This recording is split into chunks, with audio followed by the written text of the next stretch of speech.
శ్రీ కనకదుర్గ అమ్మవారి స్థల పురాణం. విజయవాడ పట్టణంలో దుర్గాదేవి వెలసిన పర్వతం పేరు ఇంద్రకీలాద్రి. పర్వతరూపుడైన కీలుడు దుర్గాదేవి ఉపాసకుడు.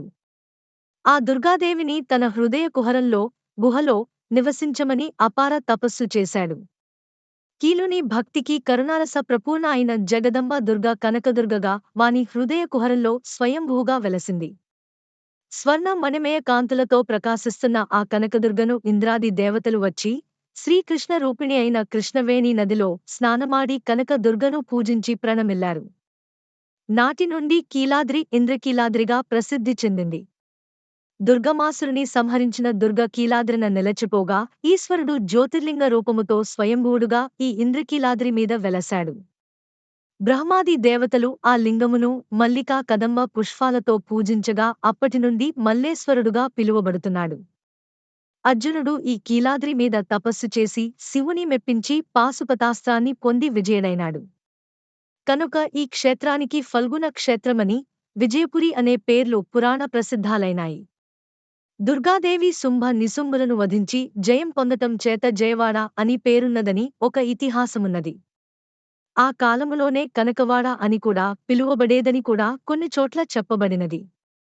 పూర్వమెన్నడో సృష్టికర్త అయిన బ్రహ్మ శ్రీ మహావిష్ణువు వద్దకు వెళ్లి హరి, కలియుగంలో జనులు అనేక పాప చింతనలతో ధర్మమార్గం తప్పి చరిస్తారు. కనుక వారికి తరించే మార్గం ఏదైనా చెప్పుమని కోరాడు. బ్రహ్మ మాటను మన్నించి హరి తన అంశతో కృష్ణను సృజించాడు. ఆమె రూపలావణ్యాలకు ఆశ్చర్యపడిన బ్రహ్మ ఆమెను తన కూతురిగా ఇమ్మని అడిగాడు. కృష్ణను విష్ణువు బ్రహ్మకు ఇవ్వగా కృష్ణ బ్రహ్మపుత్రి అని పిలువబడుతున్నది. కొంతకాలానికి కలియుగం పాప భూయిష్టం కాగా ఆ పాప పరిహారార్థం విష్ణువు మరల కృష్ణను తనకిమ్మని బ్రహ్మను అడిగాడు. విష్ణు స్వాధీన అయిన కృష్ణను ఎక్కడ ఉంచాలని ఇంద్రాది దేవతలను హారి అడిగాడు. అప్పుడు వారు భూమినంతా పరిశీలించాడు. అప్పుడు శ్రీహరిని కోరి ఒకచోట పర్వతరూపంలో ఘోర తపస్సు చేస్తున్న సహ్యమునిని చూపించారు. దేవతలు వెంటనే సహ్యముని వద్దకు వెళ్లి సహ్యముని, నీవు ఏ కోరికతో పర్వతరూపం ధరించి ఘోర తపస్సు చేస్తున్నావో ఆ విఘ్నవే భూమిని ఉద్భవించటానికి విఘ్నరూపిణి అయిన కృష్ణతో సహా వచ్చి ఉన్నాడు. కృష్ణ సకలాభీష్ట ప్రదాయిని అని చెప్పారు. పరమానంద భరితుడైన సహ్యముని విఘ్నమును విఘ్నస్వరూపిణి అయిన కృష్ణను షోడశోపచారాలతో పూజించాడు. దేవతలారా, నేను శ్రీ మహావిఘ్నవు కోరి తపస్సు చేస్తున్నాను. మీరు సమస్త ఫలదాయిని అయిన కృష్ణతో పాటుగా విష్ణువును ఇక్కడకు తీసుకుని వచ్చారు. నా జన్మ తరించింది. నేను కృష్ణా నదీమ తల్లిని సేవించి నిశ్చల భక్తిని జానాలను పొందుతాను. హే విష్ణు, కృష్ణతో కూడి దయతో నా మీద నిలచి నన్ను కృతార్థుడిని చేయమని వేడుకున్నాడు. అతని ఆత్మ నివేదనను కృష్ణ అనుగ్రహించింది. సహ్యమునింద్ర, నేను నా అంశతో ఈ సహ్యాద్రి మీద నివసిస్తాను. నీ తపస్సు ఫలించి లోకోపకారం అయింది. నీ ఉపకారం వల్ల లోకాలు పునీతం అవుతాయని పరమిచ్చింది. విష్ణువు కూడా సంప్రీతుడై పర్వతరూపంలో ఉన్న నీమీద, సహ్యాద్రి మీద నిత్య నివాసం ఏర్పరచుకుంటానని ఇద్దరూ ఆ సహ్యాద్రి మీద పాదం మోపారు. సహ్యముని వారిని రత్నాలతోనూ పరిమళ పుష్పాలతోనూ అర్చించాడు. శ్రీ మహావిష్ణువు శ్వేతాస్వద్ధ వృక్షంగా, తెల్ల రావి చెట్టుగా సహ్యాద్రి మీద ఆవిర్భవించాడు. ఆ రావి చెట్టు అంతర్భాగాన రెండు వైపుల ధవళాకృతిలో నదీమ తల్లిగా కృష్ణ ఆవిర్భవించింది. పడమటి కనుమలలో బ్రహ్మగిరి, వేదగిరి అని రెండు శిఖరాలున్నాయి. బ్రహ్మ ఒకప్పుడు బ్రహ్మగిరి మీద నారాయణుని గురించి తపస్సు చేయగా నారాయణుడు తెల్ల రావి చెట్టు రూపంలో ప్రత్యక్షమైనాడు. తరువాత విధాత వేదగిరి మీద తపస్సు చేయగా పరమేశ్వరుడు ఆమ్ల, ఉసిరి చెట్టుగా ప్రత్యక్షమైనాడు. శ్వేతాస్వత్థ వృక్షం నారాయణుడు, కృష్ణగానూ ఆమలక వృక్షం ఈశ్వరుడు, వేణిగానూ ఒకదానితో ఒకటి కలసి కృష్ణవేణి నదిగా ప్రభవించినట్లు విఘ్న పురాణంలో చెప్పబడినది. ఈ జలాలు సహ్యాద్రి నుండి శ్రీశైలం వరకు గంగతో సమానమని, భగవత్ నిలయమైన సస్య శ్యామల క్షేత్రమని, ఆధ్యాత్మిక సంపదలకు ఆలవాలమని ప్రసిద్ధి చెందినది. అటువంటి క్షేత్రాలలో విజయవాడ ఎన్నదగినది. సహ్యాద్రి పర్వతం మీద పుట్టిన ఓషధాలను బీజాలను తన ప్రవాహములో తరలించుకుని పోవుచుండగా కీలాద్రి అడ్డుపడి అక్కడే నిలచిపోగా ఆ బీజాలు మొలకెత్తి ఆ ప్రదేశము సస్యశ్యామలమైనది. సాగర సంగమాభిలాషతో ఉరకలుగా వచ్చిన కృష్ణవేణి నది తనకు దారి ఇమ్మని కీలుని కోరినది. కీలుడు అంగీకరించలేదు. దేవతలు వచ్చి కీలునికి నచ్చచెప్పగా సొరంగ మార్గం మాత్రం ఇవ్వడానికి అంగీకరించాడు. ఆ ప్రవాహ వేగానికి కీలాద్రి నుండి ఒక ముక్క విరిగి ప్రవాహ వేగములో 2 క్రోసుల దూరము కొట్టుకుపోయి నిలచినది. ఈ 2 క్రోసుల దూరమును ఫల్గుణ తీర్థమని, ఆ కొండ ముక్కకు తేలుకొండ, తేలిన కొండ అని పేర్లు అని సహ్యాద్రి ఖండంలో చెప్పబడినది. అది యనమల కుదురు అని విజయవాడకు ప్రక్క గ్రామము. ఈ ఇంద్రకీలాద్రి పర్వతము మంగళాచలము, మంగళగిరి వరకు వ్యాపించి ఉన్నది. దుర్గాదేవి కుడికన్ను సూర్యుడు, ఎడమ కన్ను చంద్రుడు. కనకవర్ణంతో ప్రకాశించే పొలము రాత్రింబవళ్లకు నడిమి సంధ్య. దుర్గాదేవి తన చూపులతో శత్రువులను క్షోభపెట్టిన చోట్లన్నిటికీ ఒక్కొక్క దృష్టి. ఆయా నామాలతో నేటికి ప్రసిద్ధాలై ఉన్నవి. కార్వేటి వంశ పల్లవ కేతు భూపాల శాసనానుసారము దుర్గా మల్లేశ్వరుల మహాత్మ్యము, అనుగ్రహము మనకు తెలుస్తున్నవి. విజయవాడ మాధవ శర్మ పాలనలో ఉన్నప్పటి ఒక ఉదంతం కనకదుర్గా మల్లేశ్వరుల అనుగ్రహానికి నిదర్శనంగా చెప్పబడినది.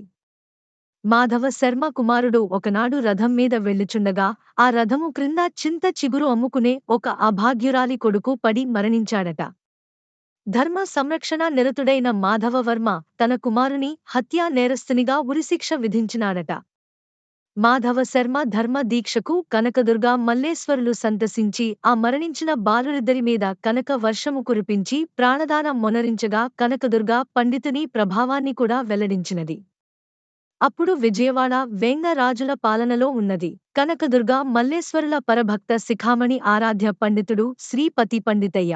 ఆయన తాను కాంసీపురవాసినని అయినను విజయవాడ మల్లికార్జున పాదపద్మారాధకుడనని చెప్పుకున్నావాడు. శివతత్వసారమనే మహాగ్రంథకర్త, శివుడుగాక వేరు దైవము లేడను పరమ భక్తుడు. అందుచేత ఊరి ప్రజలు అతనిమీద అసూయ ద్వేషాలు పెంచుకున్నారు. యజ్ఞయాగాది క్రతువులకు పిలవటం మానివేశారు. ఆయనకు ఊరిలో నిప్పు కూడా పుట్టకుండా కట్టడి చేశారు. అయినా శ్రీపతి పండితయ్య ఏ మాత్రమూ చింతించలేదు. తన ముక్కంటి దొరను, త్రినేత్రుడైన శివుని ప్రార్థించి అగ్నిని తన ఉత్తరీయములో మూటకట్టి ఒక జమ్మి చెట్టు కొమ్మకు వ్రేలాడకట్టి నగరంలో అగ్నిహోత్రుడు వెలగరాదని శపించాడు.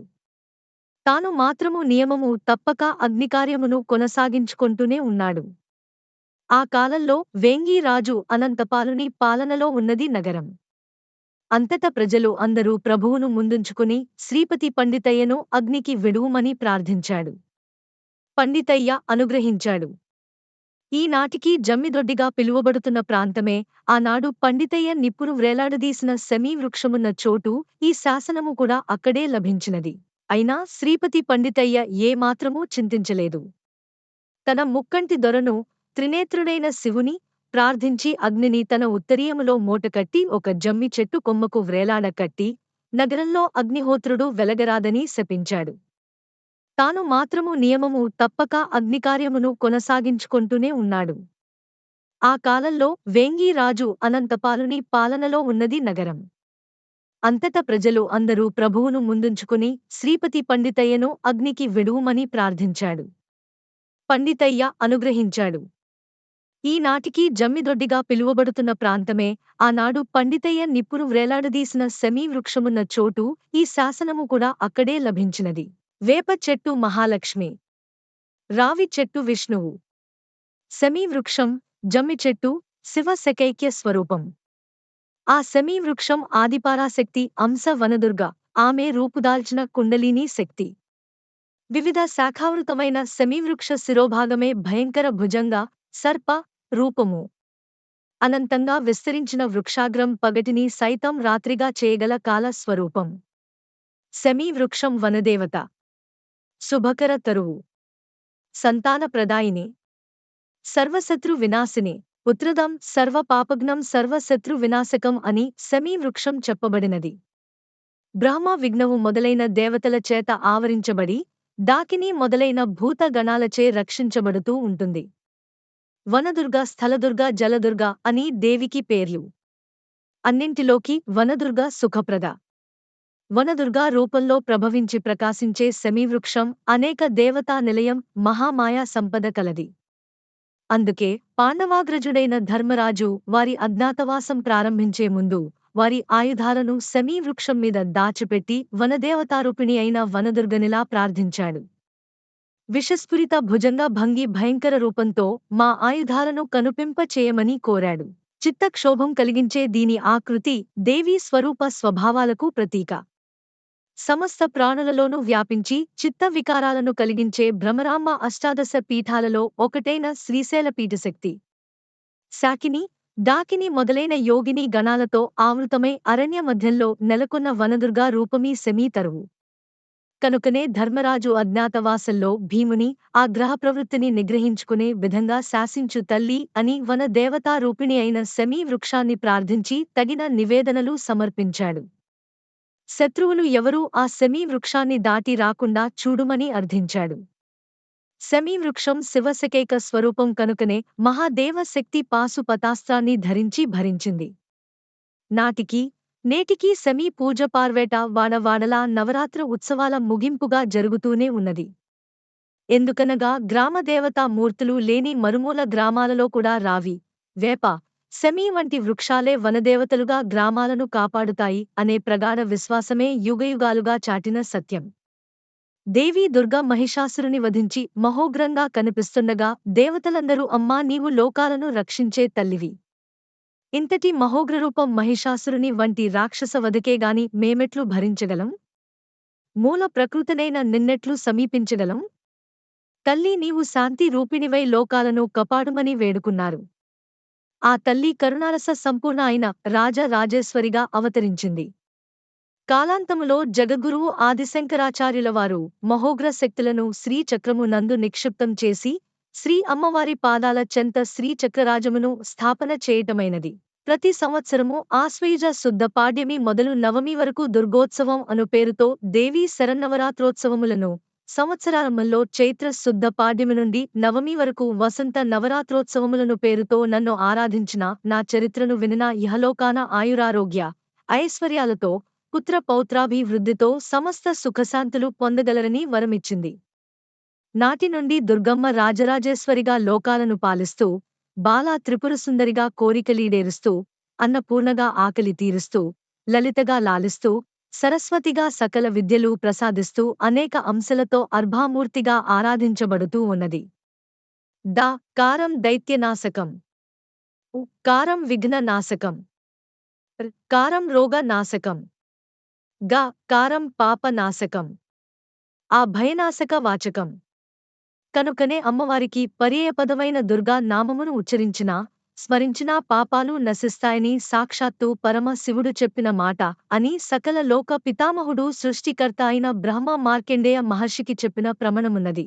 ఈ విధంగా మహిషాసుర మర్దిని బ్రహ్మ తేజస్విని శుద్ధ స్ఫటిక రూపిణి అయిన కనకదుర్గ కృష్ణా తీరాన వెలసి తూర్పున ఐంద్రి, పడమర వారుని, ఉత్తరాన కౌమారి, దక్షిణ దిక్కున శ్రేష్ఠ ధర్మదేవతా స్వరూపిణి అయిన హంసవాహినిగా లోకాలను కాపాడుతూ ఉన్నది. కొలచిన వారికి కొంగు బంగారము, సర్వర్ధ ధాత్రి, మూల ప్రకృతి, సౌకుమార్య సౌందర్యలహరి, మల్లేశ్వర హృదయ సామ్రాజ్య పట్ట మహిషి అయిన చల్లని తల్లి అయిన దుర్గమ్మ, దూర దూరాల నుండి వచ్చే నీ బిడ్డలు అయిన భక్తుల మీద కరుణాంతరంగవై శుభశాంతులను వర్షించుచు జ్ఞానా సిద్ధిని ప్రసాదించుమని నిత్యము సేవించుకుందాము. సర్వమంగళ మాంగళ్యే శివే సర్వార్థ సాధికే. శరణ్యే త్రయంబకే దేవి నారాయణి నమోస్తుతే.